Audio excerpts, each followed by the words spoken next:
यहाँ ये छोटे छोटे उड़ते फिरते रोबोट्स बिल्कुल ऐसे ही काम कर रहे हैं जैसे कुछ लोग मिलकर एक काम सरअंजाम देते हैं।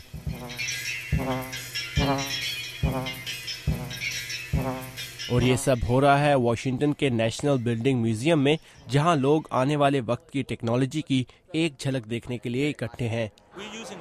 हम इन रोबोट्स की मदद से बच्चों में साइंस और टेक्नोलॉजी और इंजीनियरिंग और मैथ्स में दिलचस्पी पैदा कर रहे हैं। इस इवेंट को मुनक्किद करने वाले एंथनी नूनिस कहते हैं कि इसका मकसद बच्चों को साइंस की तरफ राग़िब करना भी है। और जब बच्चे तफरीह और मजे के साथ पढ़ाई करते हैं तो इससे बेहतर और कुछ नहीं। अमरीकी रियासत वर्जीनिया के कांग्रेसमैन जिम मोरैन भी यहाँ बच्चों के साथ मौजूद थे। ये ज़रूरी है कि बच्चों के जहनों में अभी से रोबोट टेक्नोलॉजी के बारे में दिलचस्पी पैदा की जाए, क्योंकि अभी उनके जहन एक स्पॉन्ज की तरह हर चीज़ को जज्ब करने के काबिल हैं।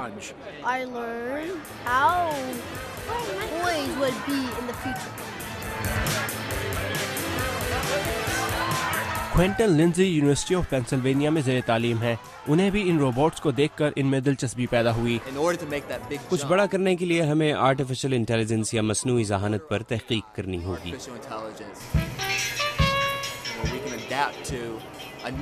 जो कुछ हम कर चुके हैं उसकी बुनियाद पर ऐसा किया जाए जो हम नहीं कर सके, लेकिन कम से कम इंसानी अमल दखल से। क्विंटन का कहना है कि इसका मतलब है कि आने वाली नस्ल को अभी से तैयार करना।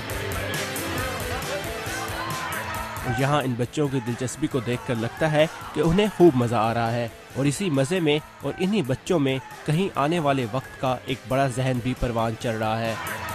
आराश अरबसादी के साथ साकिब उल इस्लाम, उर्दू VOA।